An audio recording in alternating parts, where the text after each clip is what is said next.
是我干的，不是我干的，我知道错了，我真的知道错了，我以后再也不打你了。上次打你是中的，但我是不小心的，而且后来我给你叫医生了，求你了，别再打我了。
学校包车一取消，卧铺差不多就空了，你可轻松啊！我这不来帮你来了吗？老大，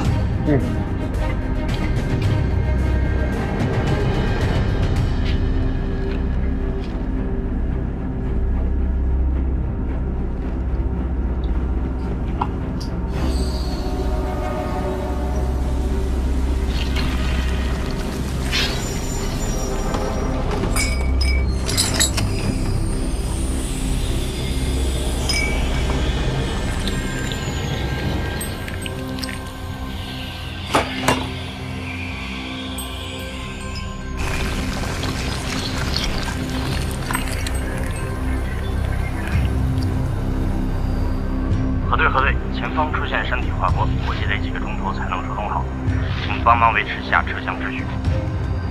收到，收到。哎，你们俩跟我来。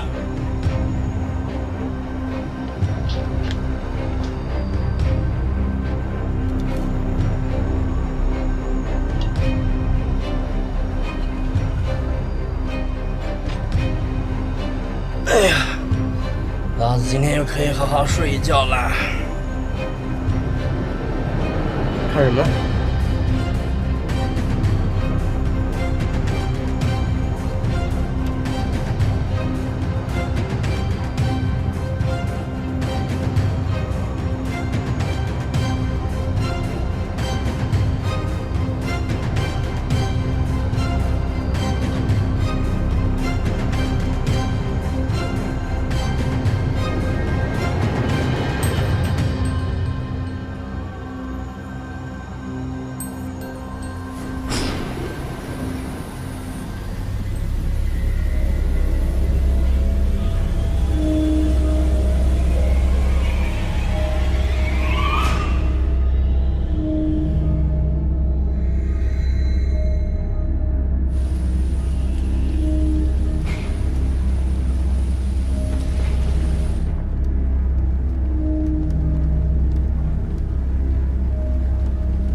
你是梁夏吗？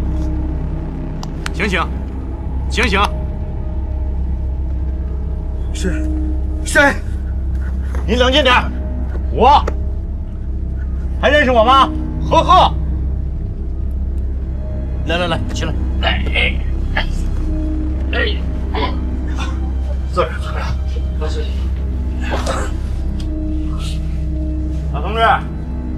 老同志，醒醒了，嘿，老同志。没事吧，老同志？慢点啊！来，小伙子，醒醒！来，坐起来。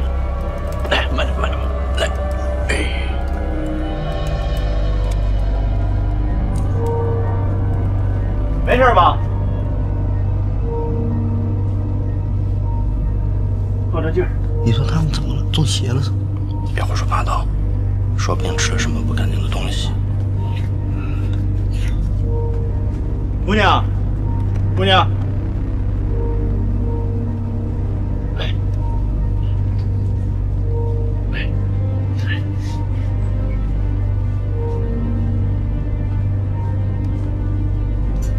大姐，没事吧？啊，醒醒！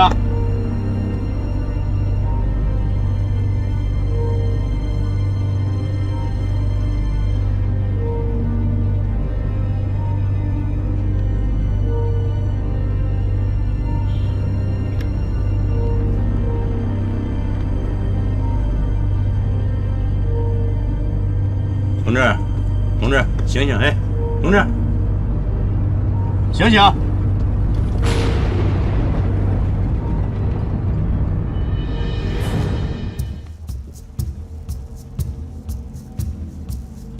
死了？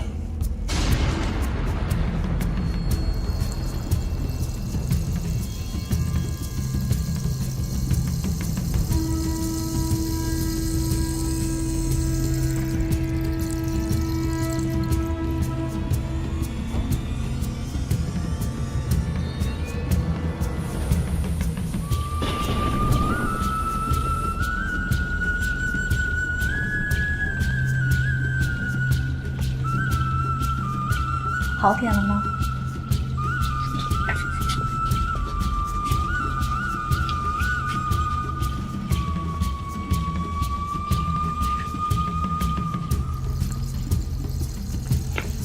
封锁这节车厢，等车开动之后，移交给下一站当地警方处理。老大，前面的路不知道什么时候能修通，咱们得怎么干挡着呀？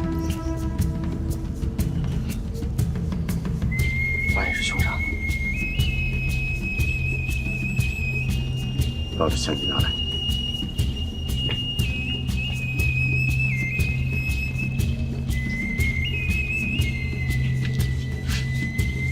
刚谢你，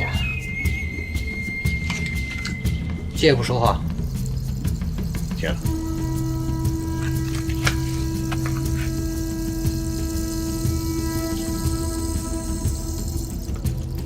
我有很重要的线索提供给你。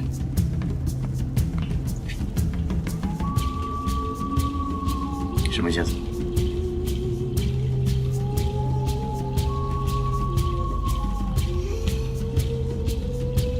这节车厢上有不干净的东西。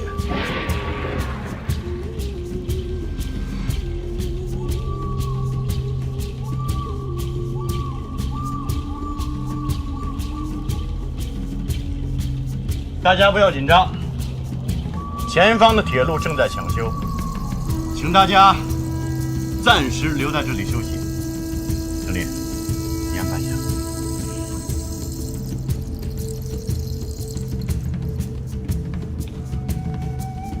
你就这么不管了？如果再死一个人，谁负责？你说什么？对，你没听错，车上还会再死人。你过来。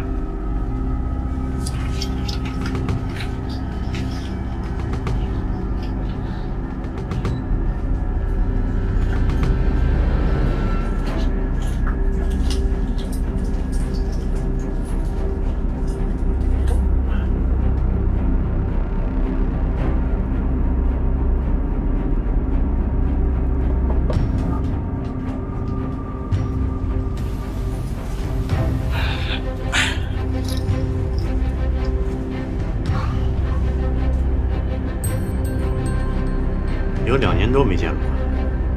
可不是嘛，刚才我都差点不敢认。你还没被开除，我也没。我是天生吃记者这碗饭的，谁舍得开除我呢？你一个堂堂的刑侦队长，怎么跑来当乘警了？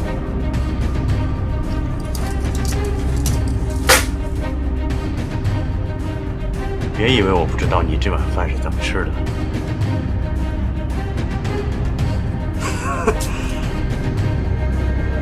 车厢里发生了什么？依我看，这是一个诡计。我坐这趟车，是因为有一个匿名线人告诉我，10年前报道的案子有了新的线索。谢谢。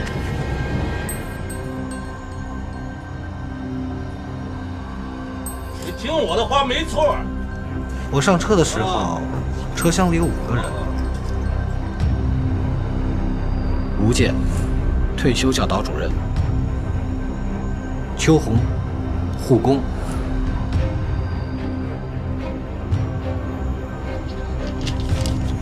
刘希之，医药代表，10年前曾经干过法医。死者，大家都叫他老赵，是个生意人。你坐上面，我给你让个地儿。好，谢谢。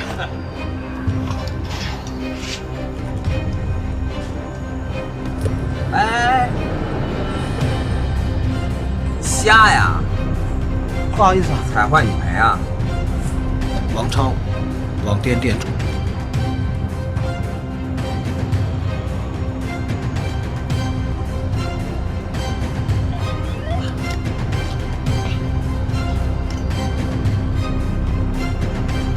你怎么连人家10年前干什么都知道？车上这几个人跟我可都是老相识了，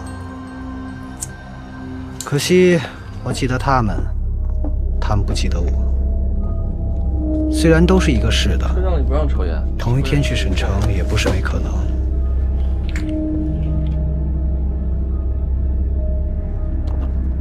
但后面上来的2个人，让我觉得这节车厢肯定有问题。周新雪，打工妹。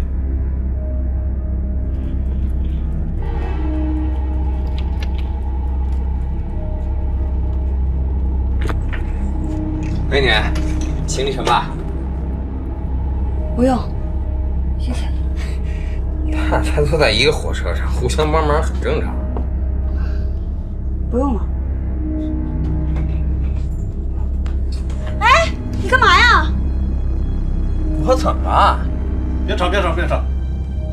年轻人，给人家道个歉。我怎么了？你们俩没事吧？他们竟然完全不认得对方，就像陌生人一样。你这种人没法。我后背有点发凉，不太敢相信看到的一切。快！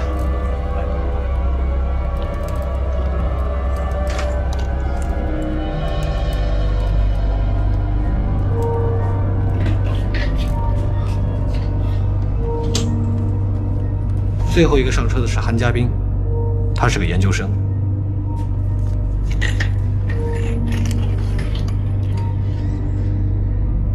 这么看来，这些乘客跟老赵没什么关系。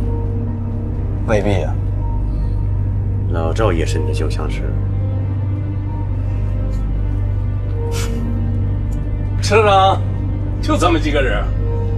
啊，我刚才听乘务员说有学校组织包车的，后来好像活动被临时给取消了。哎呀，这个学校这个计划性够差的啊！哎，这好事啊！听他们一说，我才发现这列车厢除了我们8个人，再没有其他人。聚到一起，那就是缘分。来，抽一抽。哎，抽。车厢内严禁吸烟。服务员正忙呢，没事。不能过河。他们开始不顾车上规定，频频禁烟。表面看着很融洽，没什么不对劲儿。在哪儿高就？炒炒股，做点小生意，到处玩一玩。老吴你呢？之前呢，我是在一个学校当教导主任，我现在退休了。这退休了，还给他出差？不是，我的一个学生说是非要叫我到他那玩上1个星期。这哪是学生啊，这比亲儿子还好。哎，说起来惭愧了。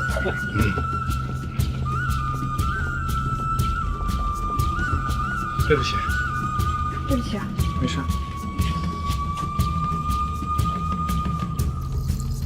好意思，认错人了。装什么纯啊？别人碰就可以，我碰就不可以。你别为难别人。车上的气氛越来越微妙，他们中一定有人隐藏了什么。我在夜店混了多少年了？他是什么人，我能看不出来？他们不肯说，那就只有我来了。你到底想从他们嘴里撬出什么？真相。来，帮忙换一下。哎，不好意思啊。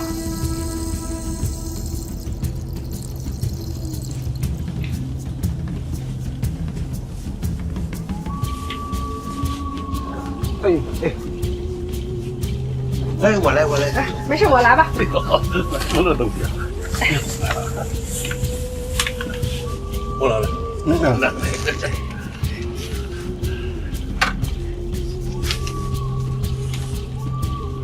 看来，小韩，你是高材生啊！你是在咱们这儿中学上的学吧？吴老师有没有教过你啊？没教过。那可真是可惜了。我这辈子见的学生多了去了，有的学生一直非常好，根本不用你操心呐。可有的学生呢，表面上看着斯斯文文，但心底里想什么谁也不知道。是啊，我做采访的时候也见过很多老师，其中也有不少很好的，但有一些呢，四处炫耀自己，桃李满天下，其实都是花黑钱种出来的。你什么意思？我是说，有的人成天泡在有钱有势家长酒桌上的时间，比待在教室的时间要长。该管的学生不管，即使闹出人命。怎么又吵了？你别这样指桑骂槐的嘛。吴老师多正直啊！您现在倒是挺热心的，真要遇上事儿了，躲得比谁都快。咱们是不是在哪儿见过啊？你刚说你是记者，你还没遭到报应啊？捕风捉影，造谣生事，这个社会就是因为有你们这样的人，变得越来越糟糕。帽子扣得够大了，滥用职权、徇私舞弊的人没资格说，法医也得守一定，别以为过了10年就没人记得。你不了解事实，就没有权利做报道。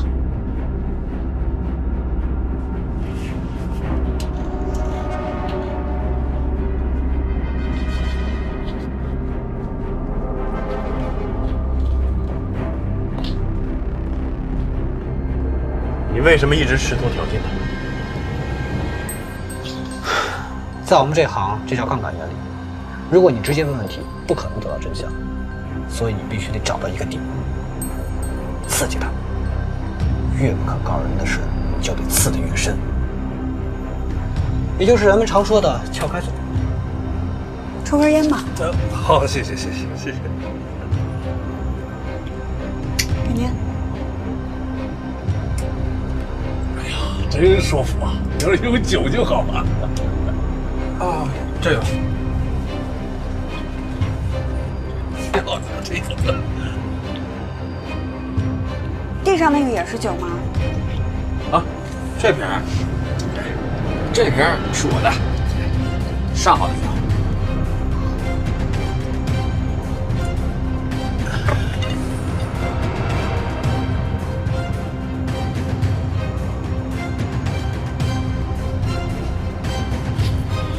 给你看点东西。10年之前你还在行队的时候，应该听说过这个四角恋的新闻吧？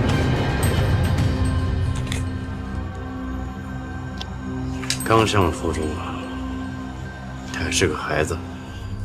市3中初一，4个学生，2男2女，发生了情感纠葛。当时那个女孩，也就是报道里面这个受害人徐某，在学校里被一个恶霸叫王某的殴打，据说送医院的时候脾脏破裂。其实当时他的情况也不是特别严重，如果能够顺利手术的话，还是有很大希望获救的。但不幸就在于他上了手术台之后，居然对麻药产生了过敏。单纯的事故。单纯的事故，没有凶手。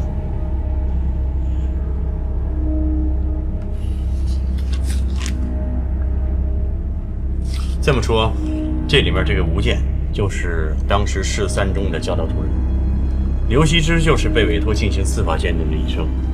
哎，你再看看这3个学生的姓氏。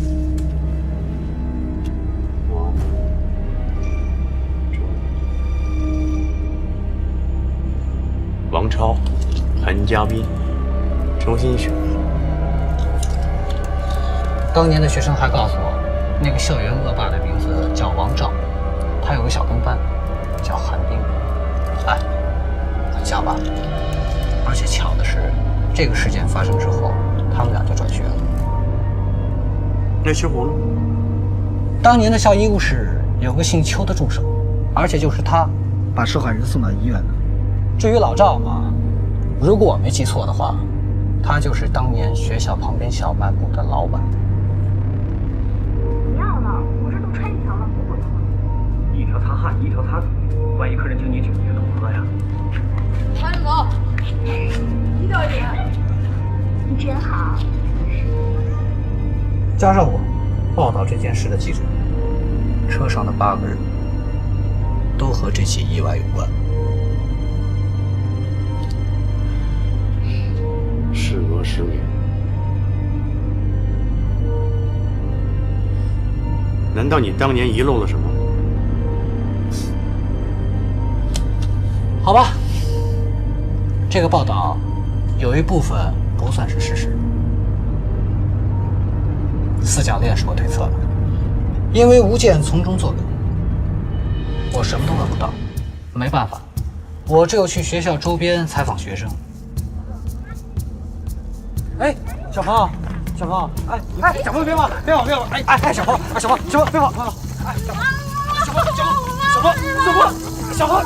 但几乎所有人都被吴健封了口，就连徐楠楠唯一的好朋友周新雪也一言不发。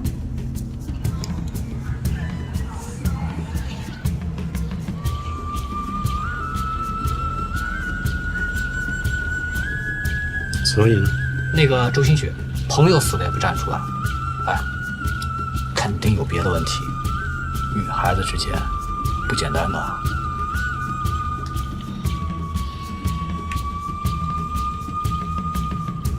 总结起来，你就是说，徐某的悲剧不仅另有隐情，还和车上所有的人都有关系。哎，和我可没关系啊！我报道这个事件的时候，他已经死了好多天了，我肯定是无辜的，复仇不该找我。你刚刚说还会继续死人，你认为凶手的动机是？如果有凶手的话，什么意思？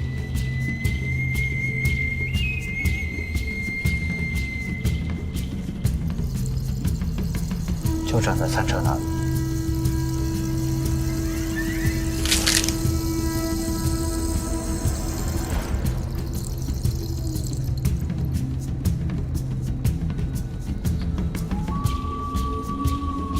你问我是谁叫我上的车？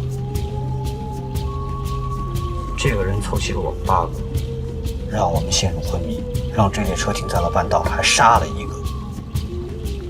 你还不明白吗？这个人就是啊！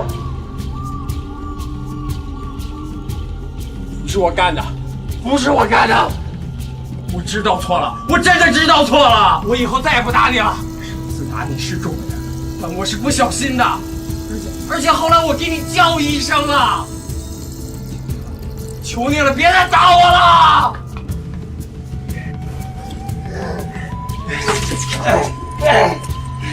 你需要再找到我，你需要再纠缠我。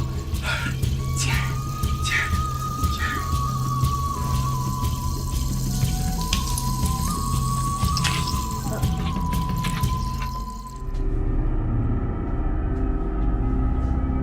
何警官，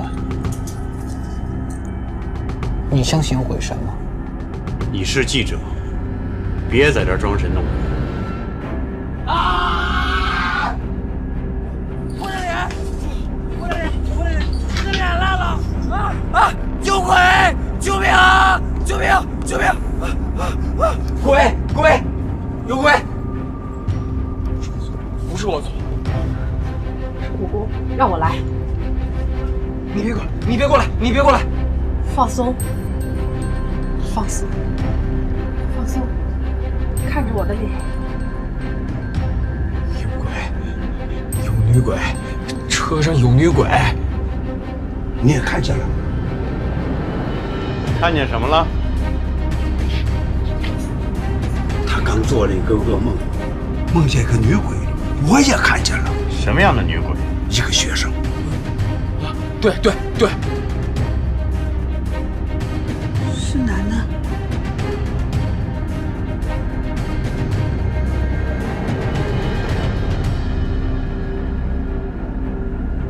你们所有人都看见徐楠楠这个人了？我也看见了。为什么你也看见了？为什么你们都认识他？是不是来复仇的？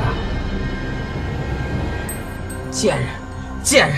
哎，冷静点，你具体看见什么了？徐楠楠要杀我，就在这节车厢上。他先开始追我，打我，啊，我腿折了，手也折了。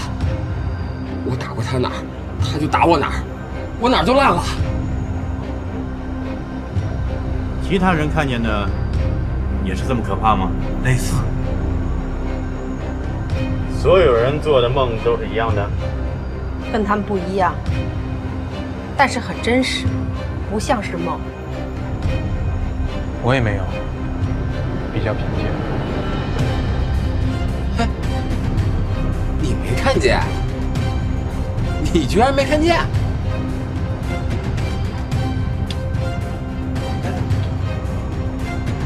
怎么了？凭什么呀？你们都是谁啊？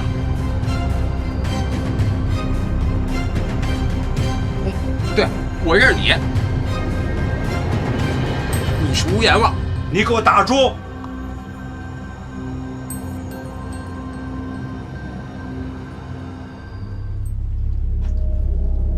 你，还有你们两个，都是徐楠楠当年的同学，对吗？您知道徐楠楠？还有您，曾经是市三中的校医，是校医的助手，护工那种。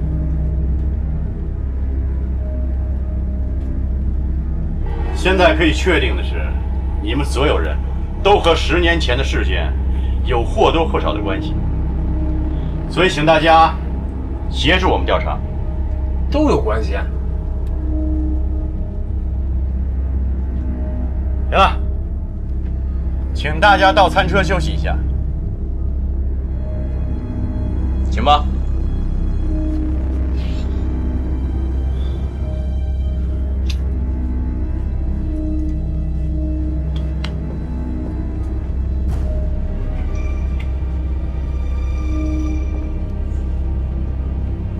哎，你干嘛呢？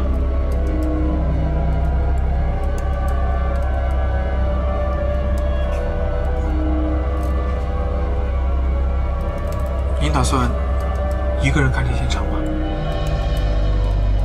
什么意思？其实我是犯罪专业的研究生，这是我的学生证。您看，我受过专业培训，可以帮您。你是当事人之一，不能参与。我问过乘务员了，这列火车上只有你一位乘警，而且遇上山体滑坡，需要维持秩序，还不知道要多久才能通车。刚刚您说，我们每个人都跟徐楠的事件有联系，我才想起来死者是谁。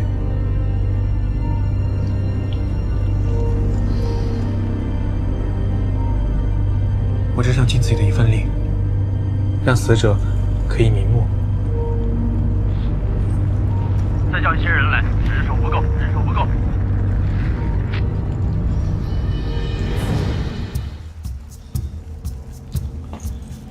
帮我记录，不许接触证物。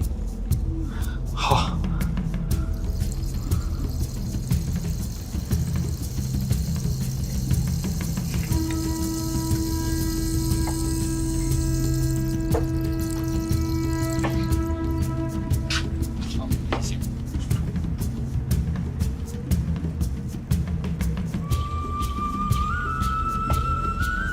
噩梦很吓人吧？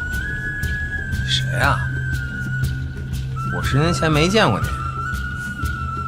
你是没见过，因为我想采访你的时候，你早就改名转学溜之大吉了。哎，这位乘客，麻烦您稍微安静一点，可以吗？聊个天而已，何警官又没有不让我们说话吧？你就是写那篇4角恋报道的臭记者。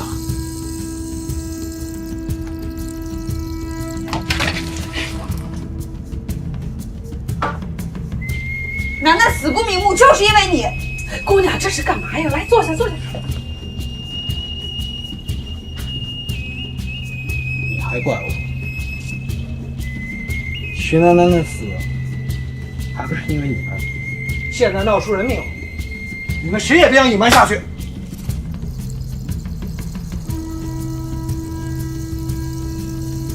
看上去没有致命外伤。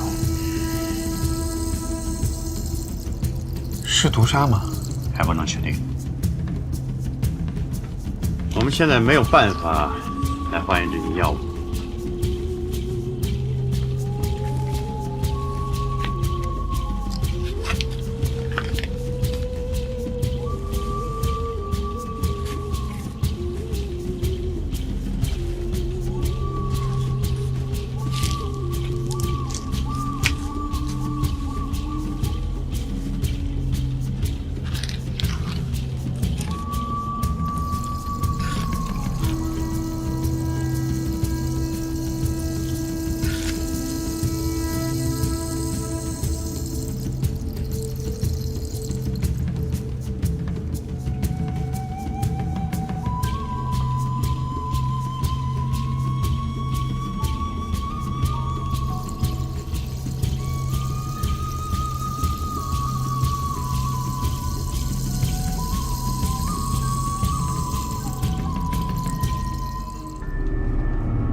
所有入口的东西都要注意。你把这些食物是谁购买的，是谁携带的，都标记清楚。好。你把这些短信都抄录下来。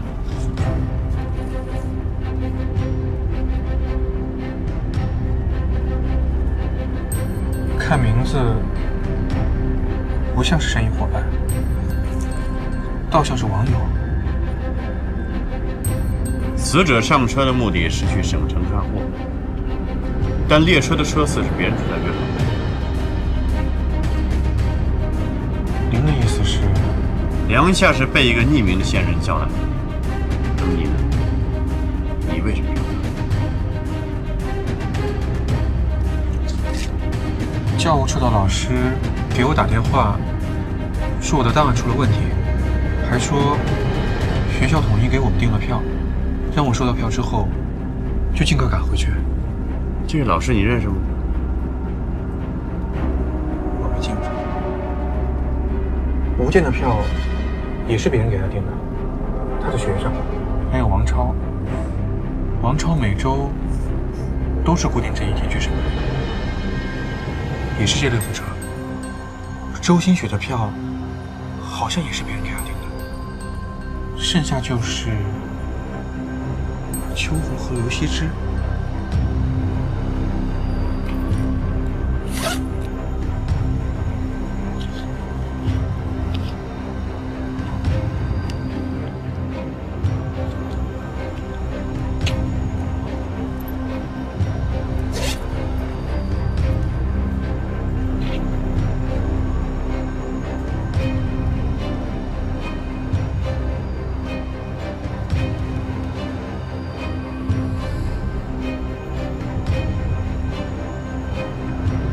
所有人都是被教育的。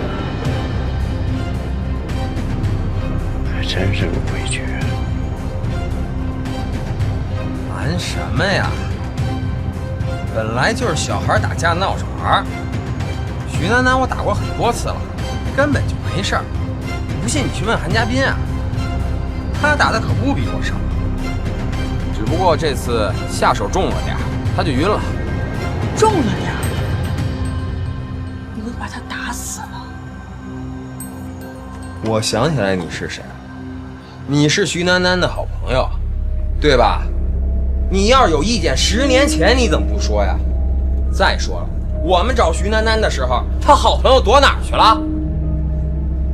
我们当时可叫一声了，要是真有责任，也是校医的责任。校医的责任？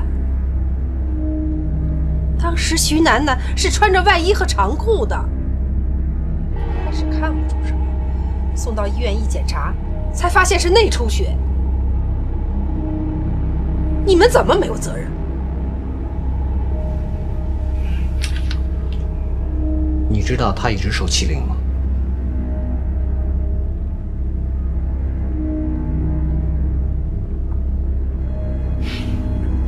也是，这得问你们领导。吴老师，您对发生在您学校的事情知情吗？想当初未经我的允许，你擅自发表那种报道，你放心，我绝不会跟你说任何一个字的。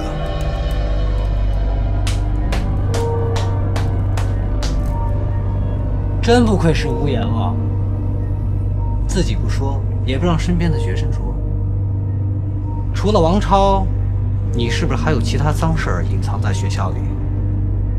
怕我全给你抖出来？你住嘴！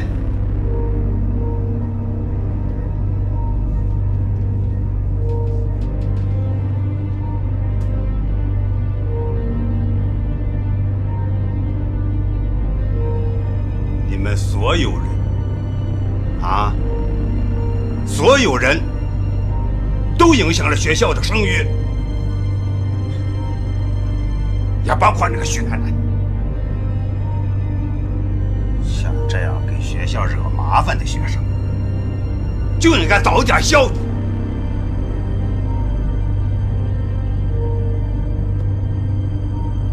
楠楠根本就没有错。你当时为什么不找王照他们？我都被他逼转学了，你还要怎么样啊？再说了，这种家里不干不净的女孩子，到哪个学校都得被欺负。你等等，不干不净是什么意思？他们家的生活费都是靠他妈妈到别的城市卖身当妓女挣的。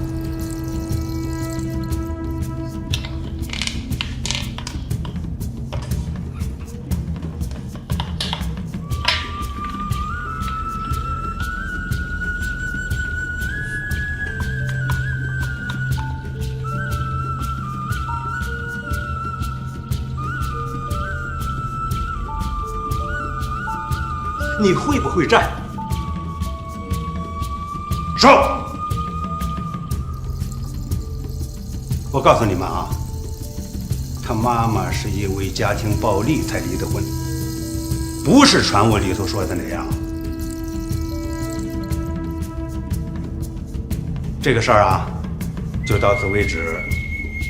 以后谁也不许到处乱说，听到没有？听到没有？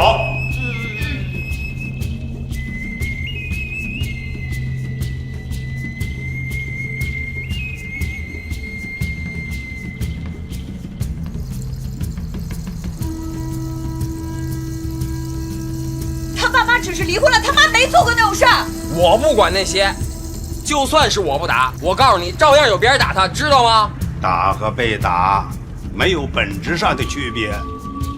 这种事儿一传出去，我们学校的名声全就完了，也包括你们的未来。能有什么好啊？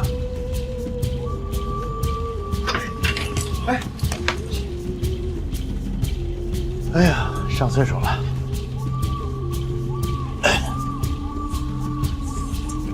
上铺就我帮你去检查吧。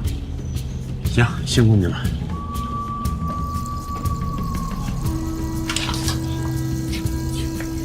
我去梁下那看一下。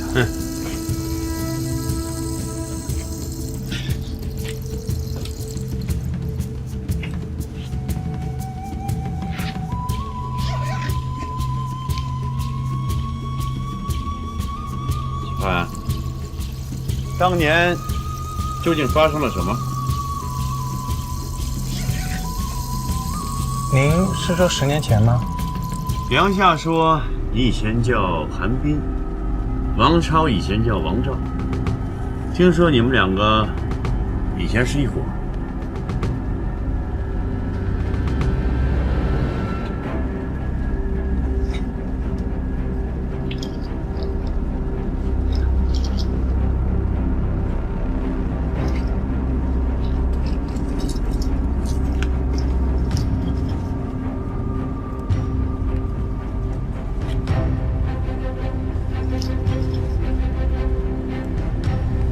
除了读书，什么也不会，还很胆小。如果我不跟着王照，可能被打的就是我。一旦跟他混在一起，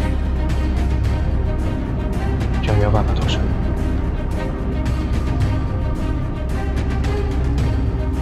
徐楠楠是单亲家庭。父亲游手好闲，据说他的生活反而是他离异的母亲的指示。也不知道从什么时候开始，就有人传言说，他母亲在沿海做那种工作，给他的钱都是肮脏钱，还说他父母就是因为这个才离婚。那真正的原因呢？我也是后来听吴老师吴健说的，他母亲是受到家暴才离的婚，许楠楠留给了父亲抚养。事发当时你在场？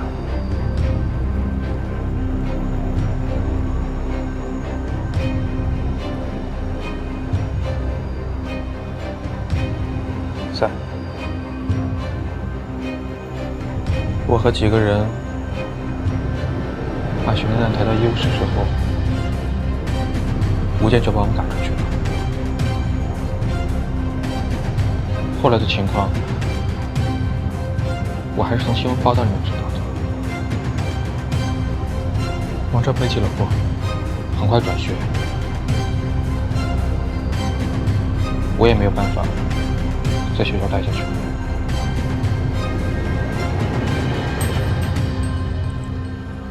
10年时间，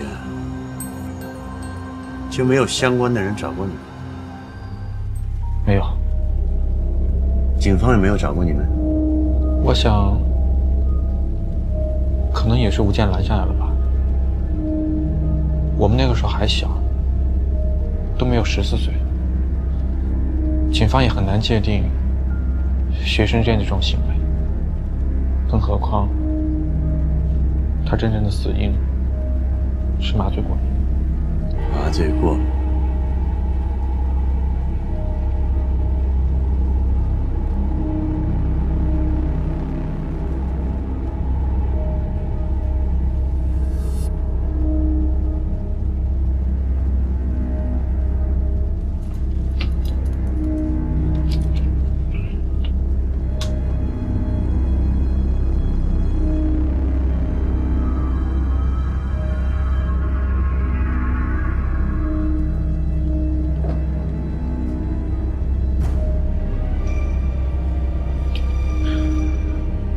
找到下毒的媒介了。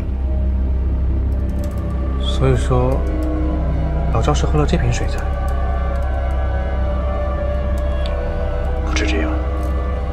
凶手可能下了2次毒。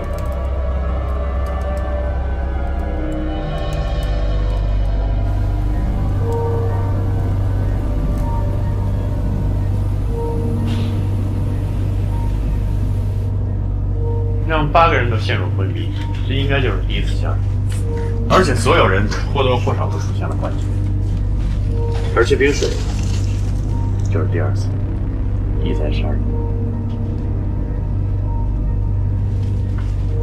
就是你害死徐楠楠。警察都说不是我，你敢说？行，别说。周星雪，你当年为什么没有告诉我？是不是他不让你说？我也是为了保护他们。你干嘛？哎，你要干嘛？你录什么录啊？你松手！你录什么录啊？松手！干嘛呢？你住手！闹什么闹？是不是他不让你说？我也是为了保护他们。干嘛？哎，你干嘛？你为什么录啊？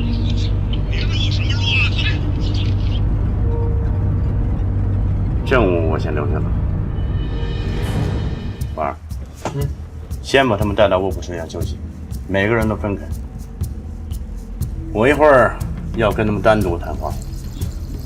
各位，走吧。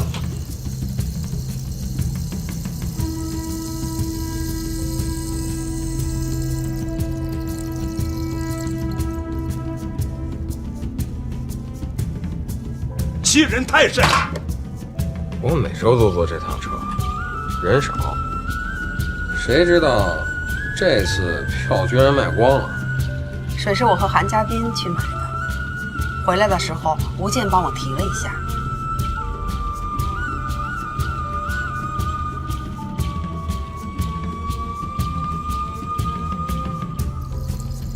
我也看见了楠楠。这件事儿啊，是彻头彻尾的悲剧。水就放在桌子上，几乎每个人都碰过。谁知道这么晦气？所以我让大家别轻易妄谈，这也是对死者负责嘛。冥冥之中自有报应。何警官，我有个想法，这可能是随机杀人。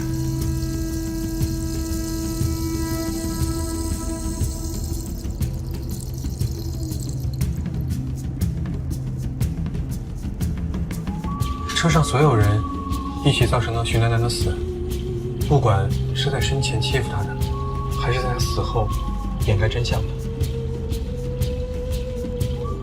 凶手第一次下毒，是为了让我们产生幻觉，回忆起徐楠楠。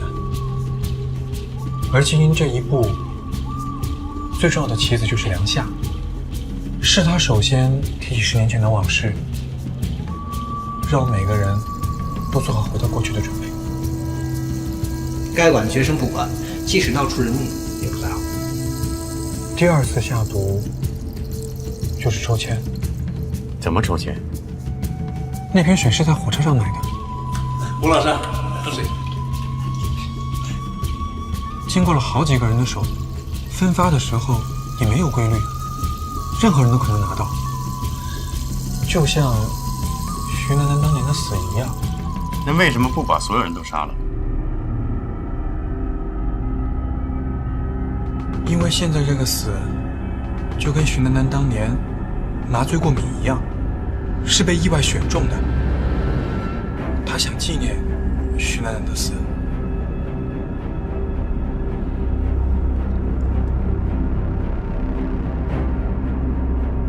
这个凶手对徐楠楠的感情一定非常深厚。等火车到了站，我会处理好的。你先回去吧。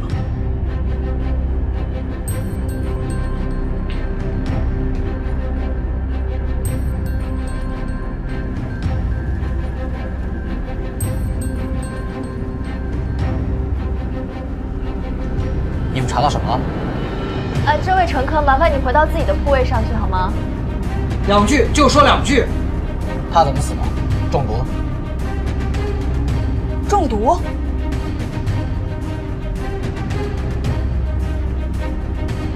但是我们吃的都是车上的东西，怎么下嘴？出了汤，他的干果和酒。说什么呢？你就是凶手！先别吵了，目前没有任何证据。警察迟早会抓你。抽了吧？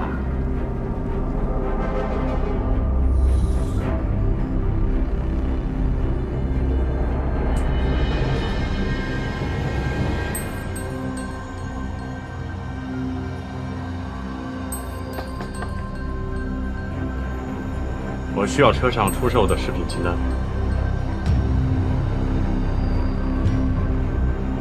还有这些是吴健和周新雪自己带的，剩下这些就是秋红阿姨跟我在火车上一起去买的。经过了好几个人的手，分发的时候也没有规律，任何人都可能得到。姓梁的，简直欺人太甚！和我可没关系。我报道这个事件的时候，他已经死了好久。梁丹死不瞑目，就是因为你。我腿折了，手也折了，脸也烂了。我打过他哪儿，他就打我哪儿。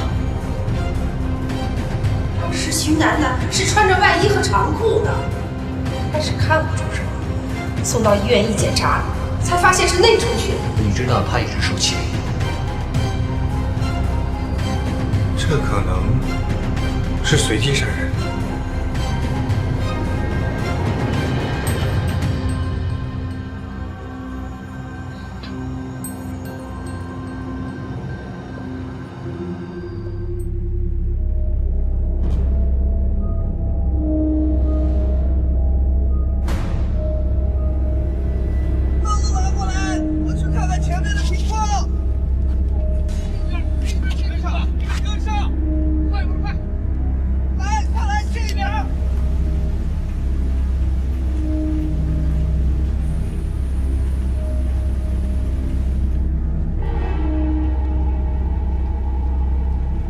何警官叫您过去一趟。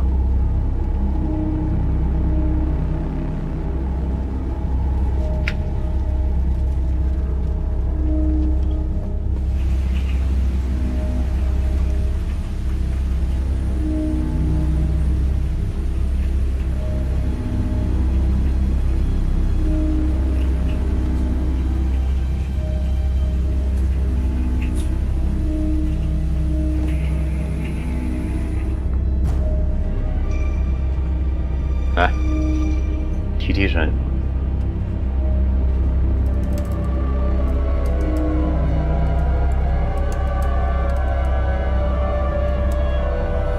你还有什么要问的吗？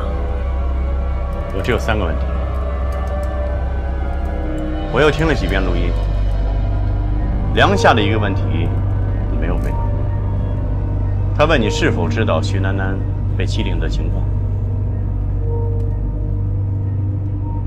你能不能告诉我？徐楠楠只要有伤就会来医务室，她从不说是谁做的，可我能猜得出来。这样的事情在学校里经常发生。你是说徐楠楠事发当天看不出伤势？是的，那个王超非常狡猾，他不会打在教师看得到的地方。徐楠楠的伤都集中在躯干上，所以最后才会内出血。10年过去了，你能确定吗？我能。可王超不是这么说的。你还记得他看到的幻觉吗？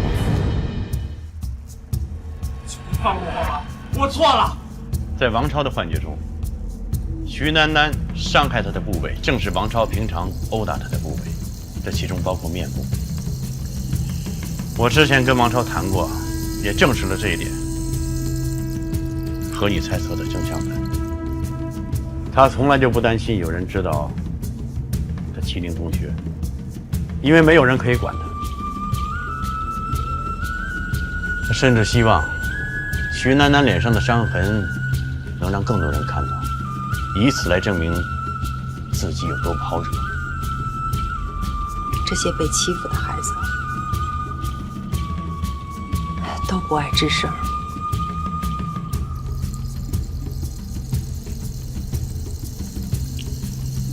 那第二个问题，这个你有印象吗？这是我和韩家斌一起买的。那这些呢？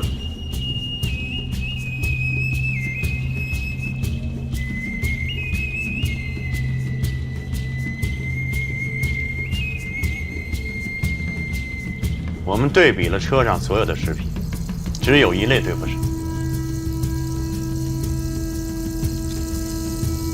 车上不卖这个牌子的火腿肠，也就是说，有人把车下的做过手脚的火腿肠混了进去。能够做到这件事情的人，只有身处下铺，当时坐在座位两侧的人而已。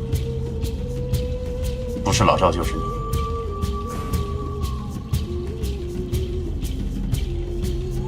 死的只有老赵一个，我为什么要给8个人下药？死的只有一个，但晕倒的是所有人。老赵也不是死在火腿肠上，而是那瓶水。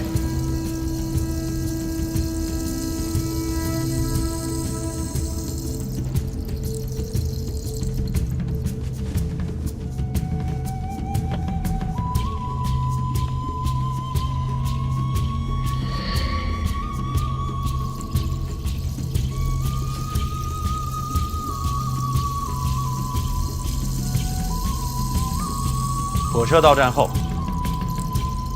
这一切都会真相大白。你看错了徐楠楠的伤情，不是因为你不知道，而是因为你有经验。我知道有些丈夫，因为他们不愿意让外人知道他们的暴行，就会打在家人的躯体上。第三个问题，你是徐楠楠的母亲，对不对？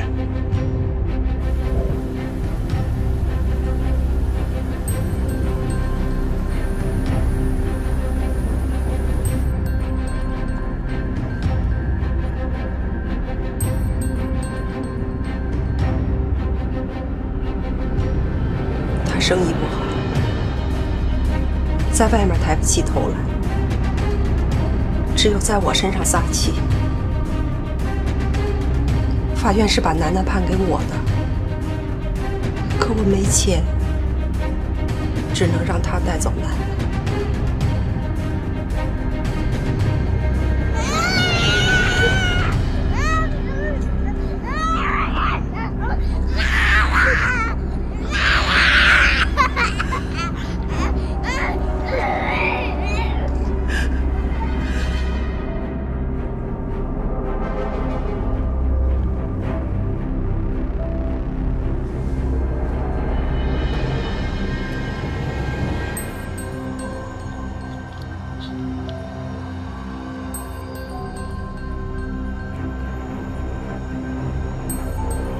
我走了，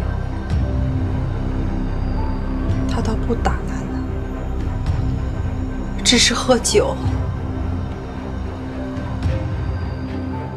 我怕楠楠没人照顾，就寄钱给家里。可我只能寄给他，他竟然就不出去工作了，让我养着。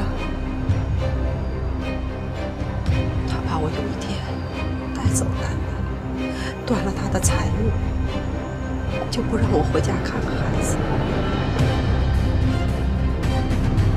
也不让孩子给我打电话。但楠楠长大了，他就有希望。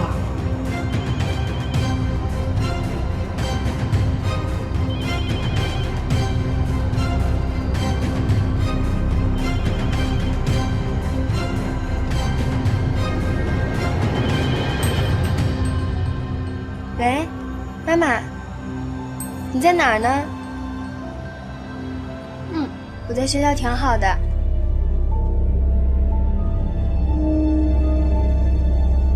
学校的事儿从不跟我说，只说等暑假的时候就偷跑出来找我。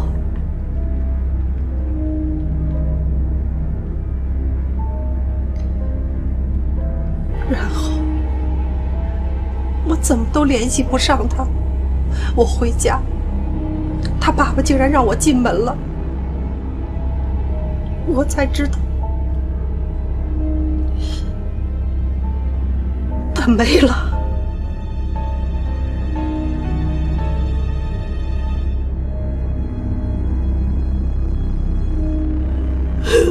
奶奶。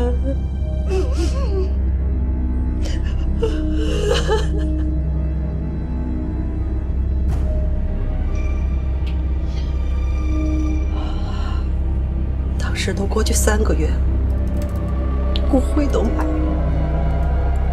他爸爸跟我说，孩子在学校里被人打到了医院，命贱，死了。埋怨我。那徐楠楠去世这么多年，你去哪儿了？我就留在市里，我想离他近一点儿，可我找不到什么工作，就到戒毒所当了护工，一直到现在。为什么现在才动手？楠楠的遗物我都带走了，一直没动过。去年我搬家，发现了梁下的那篇旧报道，我才知道，原来所有的人都以为楠楠是这么死的。我按照报纸上提到的名字去调查，找到了这些人。他们的确不是杀人，但是他们每个人都有罪。你是怎么计划的？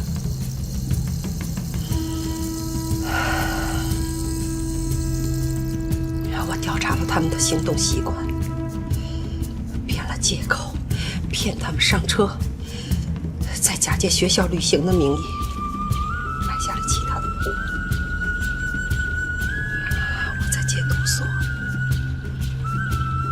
发现了一种麻醉药硫喷妥钠，把它打进火腿肠，再把致死量注射进矿泉水里，最后老赵抽中了。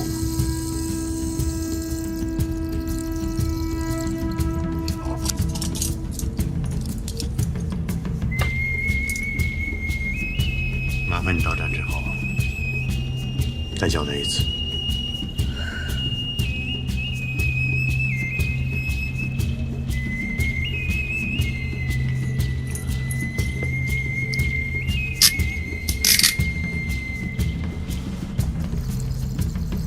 让小王找件衣服给盖上。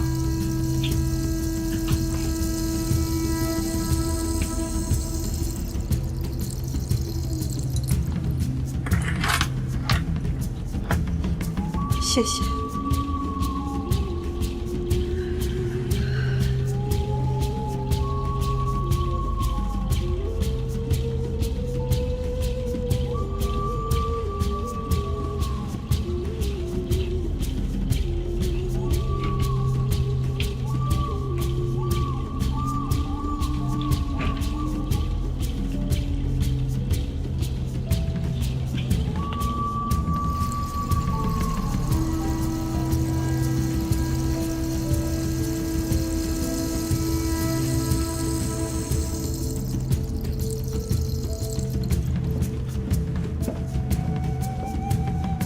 侯警官，刘希之醒了。醒得正好，送他过来。好。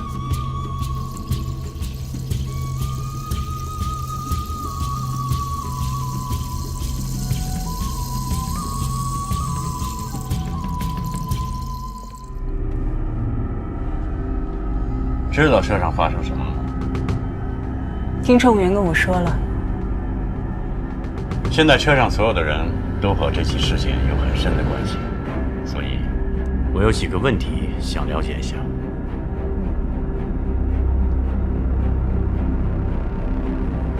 这瓶水怎么放在这儿？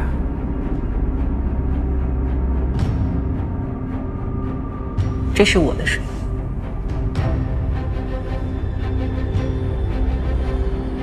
没错，是我的水，包装纸开了。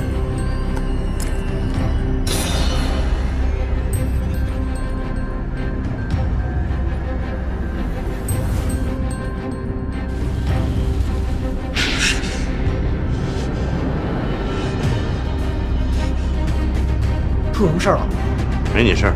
我有保密义务，我凭什么告诉他？像这种药有什么特征吗？药粉呈淡黄色，变成溶液的话，就看不出来。不过会有一股奇怪的蒜臭味。你刚跟那个乘警怎么说的？该怎么说就怎么说。你都说了。哎，你干什么？他有重大嫌疑，我采访他一下。我检查的只是尸体。吴健究竟让你做了什么？我只想知道，徐楠楠究竟遭遇了什么。从现在开始，这件事和你毫无关系。你什么都不知道，都是我做的。你跟我来。